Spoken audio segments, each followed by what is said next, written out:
Hi, my name's George Backer. I'm the game director of the Bradwell Conspiracy. George, talk about what the Bradwell Conspiracy is. So the Bradwell Conspiracy is a narrative adventure title that is about two strangers who have to work together in order to escape a very dangerous situation. And you, the player, you play one of these people and you wake up in the middle of the Stonehenge Museum. It's crumbling, it's falling apart, and the only thing you know is you have to get out of here. And that's when your adventure starts.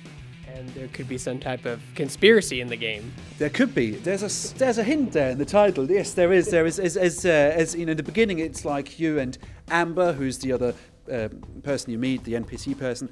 When you meet, your first task is to get out of here. That's what you want, obviously, because the building's crumbling. But you realise there's more to it. And one of the key elements for us with the Bradwell Conspiracy was to create something that's about a relationship between two people, like the player character and Amber, and how you have to trust a person that you don't know, and you know how that kind of like relationship develops as well within this environment of a conspiracy adventure environment. So you talk about the story in this game. It opens up to you're in a museum that's just under some kind of an attack. Yeah, so that's what the cold opening is, and we on purpose felt like the important thing is we wanted it to feel like it's you, as in the player, whoever that player is. So we don't refer to the player character by name or by gender or by anything. For us, it's important that you feel it feels like it could be anyone, you know, in this environment. You just happen to be in a museum and suddenly, boom, an attack happens and you wake up, you regain consciousness and you're like, oh God, I've got to get out of here. And thankfully to the guide glasses, the AR guide glasses, which you would have gotten as part of the museum tour, you know, they kind of like make you, these guide glasses make you go find the escape. And that's kind of like when it all starts, when you realize, oh God, this is really, really crumbling here. Yeah, the glasses and Amber kind of play as kind of like your Navi from Legend of Zelda a little bit. Yeah, and I think for us, what is really important is like because I love narrative, sort of like I love narrative RPGs. My history in games is like I worked for Lionhead Studios, you know, so I worked on Fable games and kind of like the story and the interaction is really important as well. So. But what I wanted to do is I wanted to find a way of how to do this without doing dialogue trees, because dialogue trees is great, but I was like, I don't want to, because the player character can be anyone, I don't want to enforce a character on you. So we kind of like tried the game, the photo mechanic, and we realized that works really well. So the idea that you, the player, because you can't talk because of all the smoke around and your vocal cords are damaged, we were like, why don't we let the player just communicate with Amber by photos? And it worked really super well. In the beginning, we were like, this is going to work or not? And then we did a prototype based on this, and it just worked brilliantly. So we tagged so many objects in this game with Amber responses, because you know you can send her photos. She talks to you normally, but and yeah, so there's a lot of time went into, you know, making sure we've got all the different options recorded and written and recorded for Amber to say, you know, depending on where you send photos off and what you send photos off as well. So at its core, your game is not it's not a horror psychological thriller or like supernatural, but the theme around what's happening in the world is kind of scary. I mean, I think I saw it takes place in like 2026, somewhere around there, where there's water shortages and there's this company trying to help, but then you're thinking they're not helping. It's kind of, you take a lot of like real world aesthetics, social media, and kind of play it all in your narrative. Yeah, and I think that was important for us. It's like it is in the future, but in the not in the too far of the future, and we wanted to incorporate, kind of like extend from what could happen then, and you know, and in terms of like, I think that the way I like to compare it to, it's sort of like Spielberg-esque or J.J. Abrams-esque in that sense. It's like it's not a true horror or true like thriller. It's something where it's still accessible. We want it to be accessible, you know, like so Spielberg and J.J. Abrams, they always make very accessible stuff, even though it's a very specific genre, be it sci-fi or thriller. So we wanted to make something that's accessible, something that kind of like uses the real world as example and extrapolates from it, but at the same time has got a very, it's still something that you can enjoy, you know. That's kind of like why we wrote Amber the way she is. She's kind of like quite quirky and funny, even though it's kind of like a very dangerous situation. So it was kind of like on purpose, because we didn't want to make a pure like horror game or a pure like evil thriller game, because we were like, we want to do like this nice in between, trying to make it as accessible as possible, basically. Well, you are taking real world problems, or more problems that might be actually a concern, 20 years from now, and wrap them into your narrative, which is interesting. Yeah. And it's for us, the kind of like the idea of doing this specifically with like clean water, is always a bigger concern than, how are big companies, are they evil, are they not evil? In our case, Bradwell Electronics, I mean, we treated like a real company, as in like when we designed Bradwell Electronics, we had a brand manager who would literally design the brand of the company, like a real brand manager who works in the real world, and come up with the whole history. We even have got a website set up, bradwellelectronics.com, where people can read about the company and what they're doing, and what's up with the company, what's going on there. That you'll have to play the game, but I wouldn't say that they're necessarily. I wouldn't say they're necessarily inherently all evil from the start. We also try to avoid this kind of like cliche, where it's like there's this capitalism is the evil one. One company. It is. It's often not as black and white as people want to make it out to be. So let's talk about the gameplay in your game. It's an open world adventure puzzle game. Mm-hmm. I had a very strong Portal feeling while playing this game, because you can't jump. Yes, you can't jump. Well, it's because we are very, like, for us, we want to do a game that's both very narrative-led, and also has interesting game mechanics. And we didn't want to go down the physics-based puzzle stuff necessarily, because for us it was more like, that's what, as you mentioned, like Portal and these guys do really well, like The Witness and Portal, they do that really well. We want to do more like that, super kind of like that story-focused, but has some game mechanics that are relevant to the story. So we spend a lot of time like making sure that the game mechanics are part of the narrative and vice versa. So that you can't jump is mostly because we wanted to find this nice middle way between puzzle narrative, accessible to everyone, sort of like thing. So and also, as like jumping in secret underground facilities is could be a health and safety hazard.